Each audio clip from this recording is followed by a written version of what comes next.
আসসালামু আলাইকুম রহমতুল্লাহ। সুপ্রিয় শিক্ষার্থীবৃন্দু, আশা করি আল্লাহর রহমতে তোমরা সকলেই ভালো আছো। করোনাকালীন এই সময়ে তোমাদের শিক্ষা কার্যক্রম পরিচালনার জন্য আমি প্রভাষক মোহাম্মদ আব্দুর রহমান আকাশ অনলাইন ক্লাসে তোমাদের সামনে হাজির হয়েছি। আজকের এই অনলাইন ক্লাসে তোমাদের সকলকে স্বাগতম এবং যারা এই অনলাইন ক্লাস দেখছেন এবং শুনছেন তাদের সকলের জন্য রইল আমার সালাম। আসসালামু আলাইকুম রহমতুল্লাহ।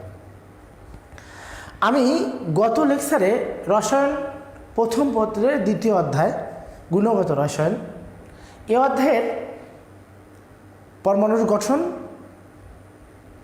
ও নিউক্লিয়াসের আবিষ্কার সম্পর্কে কিছু আলোচনা করেছি। আজকে আমি দ্বিতীয় লেকচারে পরমাণুর গঠন সম্পর্কে আলোচনা করব। আশা করি তোমরা মনোযোগ দিয়ে আমার এই লেকচার শুনবে এবং দেখবে। 1897 খ্রিস্টাব্দ থেকে 1932 খ্রিস্টাব্দ পর্যন্ত বিভিন্ন বিজ্ঞানী পরমাণুর গঠন সম্পর্কে বিভিন্ন পরীক্ষা নিরীক্ষার পর প্রাপ্ত তথ্য ও উপাত্তর ভিত্তিতে পরমাণুর গঠন সম্পর্কে যে যুক্তি নির্ভর মতামত উপস্থাপন করেন তাকে আমরা পরমাণু মডেল বলে থাকি। সেটা হচ্ছে পরমাণু মডেল নামে পরিচিত। বর্তমান সময় পর্যন্ত আমরা বিভিন্ন ধরনের পরমাণু মডেল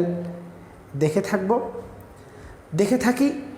তার মধ্যে 1898 খ্রিস্টাব্দে স্যার জে থমসনের প্লাম পুডিং পরমাণু মডেল, এই প্লাম পুডিং পরমাণু মডেলের স্যার জে থমসন 1897 খ্রিস্টাব্দে ক্যাথোডরশ্মি পরীক্ষার মাধ্যমে যখন ইলেকট্রন আবিষ্কার করলেন, ইলেকট্রন আবিষ্কার করার পর পরমাণুর গঠন সম্পর্কে উনি কিছু মতামত উপস্থাপন করেন। এই মতামতের ভিত্তিতে উনি বলেন যে একটি পরমাণু হবে গোলাকার, যে গোলকের মাঝে সমান দূরত্বে ধনাত্মক চার্জ বিশিষ্ট প্রোটন বা বস্তুকণা এবং ঋণাত্মক চার্জ বিশিষ্ট ইলেকট্রন বা বস্তুকণা এই বৃত্তের মধ্যে সমান দূরত্বে অবস্থান করবে। তখন উনি নিউক্লিয়াস সম্পর্কে কোনো ধারণা দিতে পারে নাই। তারপর 1911 খ্রিস্টাব্দে তারই ছাত্র রাদারফোর্ড থমসনের প্লাম পুডিং পরমাণু মডেল সম্পর্কে নিশ্চিত প্রমাণ লাভের লক্ষ্যে আলফা কণার বিচ্ছুরণ পরীক্ষাটি করেন। এই আলফা কণা বিচ্ছুরণ পরীক্ষার পরে উনি নিউক্লিয়াস সম্পর্কে সুস্পষ্ট পরীক্ষা নির্ভর এবং যুক্তি নির্ভর মতামত উপস্থাপন করেন। আর এই নিউক্লিয়াস আবিষ্কারের পরেই উনি 1911 খ্রিস্টাব্দে রাদারফোর্ডের একটি পরমাণু মডেল প্রদান করেন, যা রাদারফোর্ডের পরমাণু মডেল নামে পরিচিত। তার মডেলের কিছু ত্রুটি থাকার কারণে 2 বছর পর 1913 খ্রিস্টাব্দে বিজ্ঞানী নিলস বোর আরেকটি মডেল প্রদান করেন। যদিও বা রাদারফোর্ডকে তার ওই মডেলের প্রস্তাবনা দেওয়ার কারণে 1908 সালে খ্রিস্টাব্দে তাকে নোবেল পুরস্কার দেওয়া হয়েছিল। আর রাদারফোর্ডের ল্যাবেই কাজ করতেন নিলস বোর। তার ত্রুটিগুলো কিছুটা সংশোধন করে 1913 সালে যখন একটি পরমাণু মডেল আবিষ্কার করেন, আর এই পরমাণু মডেলটা আবিষ্কার করার কারণেও তাকে 1922 সালে নোবেল পুরস্কারে ভূষিত করা হয়েছিল। এরপরে 1916 খ্রিস্টাব্দে বোর সমারফিল্ড পরমাণু মডেল প্রদান করেন। আবার 1924 খ্রিস্টাব্দে লুই দা ব্রিগলি তরঙ্গ বলবিদ্যার সম্পর্কিত পারমাণবিক মডেল প্রদান করেন। এছাড়াও পরমাণু গঠন সম্পর্কে বিভিন্ন সময়ে বিভিন্ন বিজ্ঞানী বিভিন্ন মতামত উপস্থাপন করেন। তার মধ্যে জিম্যান, স্টার্ক, হাইজেনবার্গ, ড্রা ব্রগলি এরকম অনেক শ্রোডিঞ্জার গুরুত্বপূর্ণ তথ্য উপস্থাপন করেন। শ্রোডিঞ্জার তার তরঙ্গ বলবিদ্যার তরঙ্গ ফাংশন এর উপর ভিত্তি করে একটি সমীকরণ প্রদান করেন, যা বর্তমান সময়ে পরমাণু গঠন সম্পর্কে অনেক গুরুত্বপূর্ণ মতামত দিতে সক্ষম হয়েছেন, অনেক গুরুত্বপূর্ণ তথ্য দিতে সক্ষম হয়েছেন। যা হোক, এই যে পরমাণুর মডেল তোমাদের একাদশ দ্বাদশ শ্রেণীতে তোমাদের সিলেবাসভুক্ত দুটি মডেল আছে। একটা হচ্ছে বোরের পরমাণু মডেল, নিলস বোরের পরমাণু মডেল, আর একটা হচ্ছে রাদারফোর্ডের পরমাণু মডেল। আমরা এই দুটি পরমাণু মডেল নিয়ে তোমাদের এখানে আলোচনা করব। আজকে আমি তোমাদের এই ক্লাসে 1911 খ্রিস্টাব্দে রাদারফোর্ড যে পরমাণু মডেলটা দিয়েছিলেন এই পরমাণু মডেল সম্পর্কে আলোচনা করব। পরবর্তী ক্লাস লেকচারে আমি নিলস বোরের পরমাণু মডেল সম্পর্কে আলোচনা করব। রাদারফোর্ডের পরমাণু মডেলটা 1911 খ্রিস্টাব্দে যখন আলফা কণা বিচ্ছুরণ পরীক্ষার মাধ্যমে পরমাণুতে নিউক্লিয়াস শনাক্তকরণ করা হলো। এই নিউক্লিয়াস শনাক্তকরণের পর পরমাণু গঠন সম্পর্কে উনি একটা মডেল প্রদান করেন, যা রাদারফোর্ডের পরমাণু মডেল নামে পরিচিত। এই মডেলের স্বীকার্যসমূহ ছিল তিনটি। 1 নম্বর স্বীকার্য ছিল যে গোলাকার পরমাণু কেন্দ্রে ধনাত্মক চার্জ বিশিষ্ট একটি বস্তু কণা বিদ্যমান। এই ধনাত্মক চার্জ বিশিষ্ট এই বস্তু কণাতে পরমাণুর সকল ধনাত্মক চার্জ এবং সকল ভর পঞ্জীভূত থাকে। এই বস্তু কণাটা, এই ধনাত্মক চার্জ বিশিষ্ট এই ক্ষুদ্র কণাটা এর নাম উনি দিলেন তখন নিউক্লিয়াস। যে একটা নিউক্লিয়াসের পরমাণুর আকারের তুলনায় নিউক্লিয়াসের আয়তন অতি নগণ্য, অতি ক্ষুদ্র। হিসাব করে দেখা গেছে যে একটি হাইড্রোজেন পরমাণুর ব্যাস যেখানে 10⁻⁸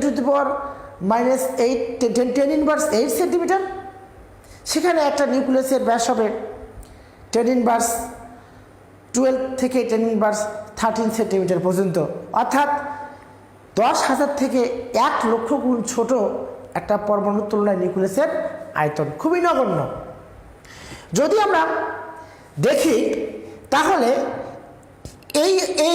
সেই হচ্ছে একটা ক্ষুদ্র পরিসর, যাকে আমরা বলবো কি নিউক্লিয়াস।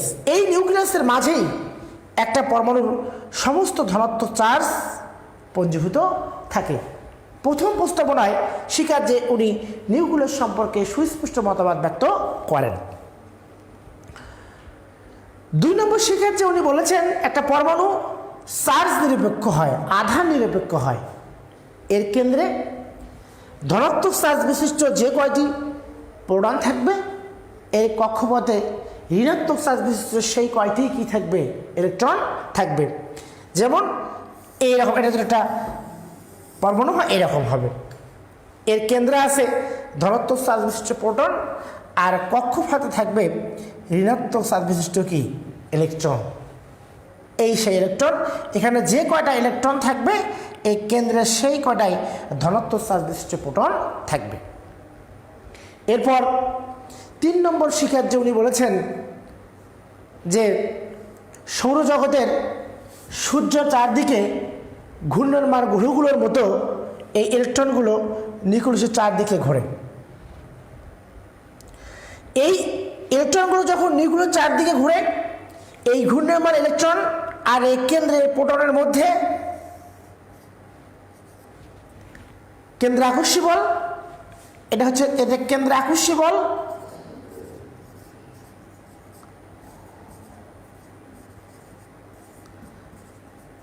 কেন্দ্র আকর্ষী বল, আর এই ইলেকট্রনের কেন্দ্রের বাহির দিকে যে বল কেন্দ্র বহির্মুখী বল, এটা হচ্ছে কেন্দ্র বহির্মুখী বল। এই দুটো বল থাকবে সমান, এই দুটো বল থাকবে সমান, অর্থাৎ সৌরজগতের সূর্যের দিকে ঘূর্ণমান গ্রহ, সৌরজগতের সূর্যের চারদিকে ঘূর্ণমান গ্রহগুলোর মতো ইলেকট্রনগুলো নিউক্লিয়াসের চারদিকে এরকম করে ঘুরবে। এই ঘূর্ণমান ইলেকট্রনের কেন্দ্র আকর্ষী বল এবং কেন্দ্র বহির্মুখী বল পরস্পর সমান থাকবে। ইলেকট্রনগুলো নিউক্লিয়াসের চারদিকে নির্দিষ্ট বেগে কী করবে, ঘুরতে থাকবে। এই ছিল মূলত রাদারফোর্ডের পরমাণু মডেলের প্রস্তাবনা। তাহলে আমরা কি দেখলাম? রাদারফোর্ডের পরমাণু মডেলের তিনটি প্রস্তাবনা। একটি প্রস্তাবনা হচ্ছে নিউক্লিয়াস সম্পর্কে ধারণা, 2 নম্বর প্রস্তাবনা পরমাণু কেন্দ্রে ঋণাত্মক চার্জ বিশিষ্ট ইলেকট্রন থাকবে, যে ইলেকট্রনের সংখ্যার সমান প্রোটন সংখ্যা কেন্দ্রে অবস্থান করবে। 3 নম্বর প্রস্তাবনা আমরা কি দেখলাম, যে সৌরজগতের সূর্য চারদিকে ঘূর্ণমান গ্রহগুলোর মতো ইলেকট্রনগুলো এই নিউক্লিয়াসকে কেন্দ্র করে প্রদক্ষিণ করবে। এই ইলেকট্রন আর কেন্দ্রের প্রোটনের মধ্যে কেন্দ্র আকর্ষী বল আর এই ইলেকট্রনের কেন্দ্র বহির্মুখী বল পরস্পর সমান থাকবে, ফলে একটা নির্দিষ্ট কক্ষপথেই নিউক্লিয়াসের চারদিকে ইলেকট্রনগুলো ঘুরতে থাকবে। এই ছিল রাদারফোর্ডের পরমাণু মডেল স্বীকার্য। রাদারফোর্ডের পরমাণু মডেলের প্রধান দিক মূলত দুইটি। একটি হচ্ছে একটা নিউক্লিয়াস কেন্দ্র আর একটা কেন্দ্র বহির্ভূত অঞ্চল, যেখানে অবস্থান করে ইলেকট্রন আর কেন্দ্র অবস্থান করে কি, প্রোটন। এই নিউক্লিয়াস এবং নিউক্লিয়াস বহির্ভূত যে ইলেকট্রন থাকার যে অঞ্চল, এই সম্পর্কে আজ পর্যন্ত কেউ দ্বিমত পোষণ করেনি, কোনো বিজ্ঞানী দ্বিমত পোষণ করেনি। এটা পরীক্ষা দ্বারা প্রমাণিত। তাছাড়াও তিনি সর্বপ্রথম একটি গ্রহণযোগ্য পরমাণু মডেল উপস্থাপন করেছিলেন, আর এই কারণেই কিন্তু তাকে নোবেল পুরস্কারও দেওয়া হয়েছিল। তারপরেও এ মডেলের কিছু ত্রুটি আমরা দেখতে পাই বা কিছু সীমাবদ্ধতা আছে, যে সীমাবদ্ধতাগুলো আমরা এখন আলোচনা করব। 1 নম্বর সীমাবদ্ধতা হচ্ছে রাদারফোর্ড এই সৌরজগতের সাথে এই তার পরমাণুর গঠনটাকে কল্পনা করেছেন, যে এই সৌরজগতের গ্রহগুলোর সাথে তুলনা করেছিলেন ইলেকট্রনকে, আর কেন্দ্রকে তুলনা করেছেন সূর্যের সাথে। কিন্তু সৌরজগতের গ্রহগুলো চার্জ নিরপেক্ষ বস্তু কণা এবং সূর্যটাও চার্জ নিরপেক্ষ বস্তু কণা, ফলে চার্জযুক্ত বস্তু কণার সাথে চার্জ নিরপেক্ষ বস্তু কণার তুলনা করা সঠিক হয়নি। এছাড়াও এই ইলেকট্রন আর কেন্দ্রের প্রোটনের মধ্যে আছে যে বল আসে তড়িৎচুম্বকীয় বল বিদ্যমান, আকর্ষণ বল বিদ্যমান, কিন্তু সূর্য আর গ্রহের মধ্যে আছে মহাকর্ষীয় বল বিদ্যমান। এ অর্থেও এই ইলেকট্রনের সাথে গ্রহের আর সূর্যের সাথে নিউক্লিয়াসের তুলনা করা তার সঠিক হয়নি। এটা ছিল তার 1 নম্বর সীমাবদ্ধতা। 2 নম্বর সীমাবদ্ধতা হচ্ছে যে ম্যাক্সওয়েলের তড়িৎচুম্বকীয় তত্ত্ব অনুসারে কোনো চার্জযুক্ত বস্তু কণা যদি বৃত্তাকার কক্ষপথে ঘোরে, একটা নির্দিষ্ট বৃত্তাকার কক্ষপথে যদি ঘোরে, তখন এই চার্জটা অনবরত শক্তি বিকিরণ করবে। তো অনবরত শক্তি বিকিরণ করলে তার আবর্তন চক্র আস্তে আস্তে ছোট হয়ে আসবে, ফলে কি হবে, এই ইলেকট্রনটা এক সময় নিউক্লিয়াসে পতিত হবে। তখন রাদারফোর্ডের পরমাণু মডেল আর অস্তিত্বই থাকবে না, এটা অস্থায়ী মডেলে পরিণত হবে। কিন্তু পরবর্তীকালে দেখা যায় যে কখনই কোনো ইলেকট্রন নিউক্লিয়াসে পতিত হয় না। তাহলে রাদারফোর্ডের পরমাণু মডেল এখানে ভুল প্রমাণিত হয়। বিষয়টা এরকম, যদি কোনো একটা পরমাণু নিউক্লিয়াস এইটা হয়, তাহলে এর কক্ষপথে যেহেতু ইলেকট্রনগুলো ঘুরবে, সেই ইলেকট্রনগুলো যদি রেড ইলেকট্রন হয়, ইলেকট্রনটা নিউক্লিয়াস চারদিকে নির্দিষ্ট কক্ষপথে এরকম করে ঘুরবে, ঘুরতে ঘুরতে আস্তে আস্তে শক্তি বিকরণ করবে। এই যে শক্তি বিকরণ করবে, শক্তি বিকরণ করতে করতে করতে করতে এক সময় করতে ইলেকট্রনটা এক সময় কি হবে, নিউক্লিয়াসে পতিত হবে। এইভাবে ইলেকট্রনগুলো আসবে, নিউক্লিয়াসে পতিত হবে। ফলে রাদারফোর্ডের পরমাণু মডেলের কোনো অস্তিত্বই থাকবে না। অর্থাৎ রাদারফোর্ডের পরমাণু মডেলের স্থায়িত্ব সম্পর্কে কোনো ধারণা বা ব্যাখ্যা এখানে পাওয়া সম্ভব হয় না। এরপর 3 নম্বর ত্রুটি ছিল যে রাদারফোর্ড হাইড্রোজেন পরমাণুর পারমাণবিক বর্ণালীর ব্যাখ্যা দিতে পারে নাই। এটা তার একটা গুরুত্বপূর্ণ ত্রুটি। উনি বলেছিলেন যে আলোক শক্তির বিকিরণ অবিচ্ছিন্নভাবে ঘটে এবং বর্ণালীগুলো অবিচ্ছিন্নভাবে বিক্ষিপ্তভাবে ঘটে, সুবিন্যস্ত ঘটে না। কিন্তু পরবর্তীকালে ম্যাক্স প্লাঙ্ক দেখলেন যে এগুলো অবিচ্ছিন্ন নয়, বিচ্ছিন্ন, সুনির্দিষ্ট এবং বিচ্ছিন্ন এবং উজ্জ্বল আলোর বিভিন্ন বর্ণালী সৃষ্টি করে, যে সম্পর্কে উনি কোনো ব্যাখ্যা দিতে পারেনি। এরপর পরবর্তী স্বীকার্য সীমাবদ্ধতা হচ্ছে যে এই যে শক্তি স্তরের আকার, তার শক্তি স্তরের আকার ও আকৃতির সম্পর্কে কোনো ধারণা রাদারফোর্ড দিতে পারে নাই।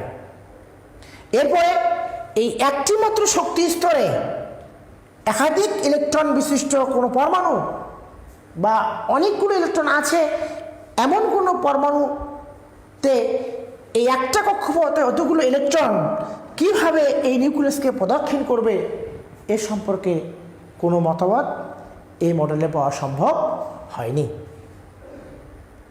এই ছিল মোটামুটিভাবে রাদারফোর্ডের পরমাণু মডেলের ত্রুটি। পরবর্তীকালে তার ল্যাবেই, তার গবেষণাগারী কাজ করছিলেন নিলস বোর। সেই নিলস বোর 1913 খ্রিস্টাব্দে তার পরমাণু মডেলের যে ত্রুটিগুলো ছিল এই ত্রুটিগুলো সংশোধন করে একটি গ্রহণযোগ্য পরমাণু মডেল প্রদান করেন, যা বোরের পরমাণু মডেল নামে পরিচিত। এই মডেলটাই আধুনিক মডেল হিসেবে আমরা ব্যবহার করি। এটা একটা গুরুত্বপূর্ণ মডেল। এই মডেল সম্পর্কে আমরা আগামী লেকচারে জানব। তোমরা সকলেই রাদারফোর্ডের পরমাণু মডেলটা ভালোভাবে পড়বে। আমরা আগামী দিন নিলস বোরের পরমাণু মডেল দেখব। সে পর্যন্ত সকলেই ভালো থাকো, সুস্থ থাকো, নিরাপদ থাকো, স্বাস্থ্যবিধি মেনে সকলেই নিজ নিজ বাসা বাড়িতে অবস্থান করো। আজকের মতো এখানেই বিদায় নিচ্ছি। আল্লাহ হাফেজ। আসসালামু আলাইকুম রহমতুল্লাহ।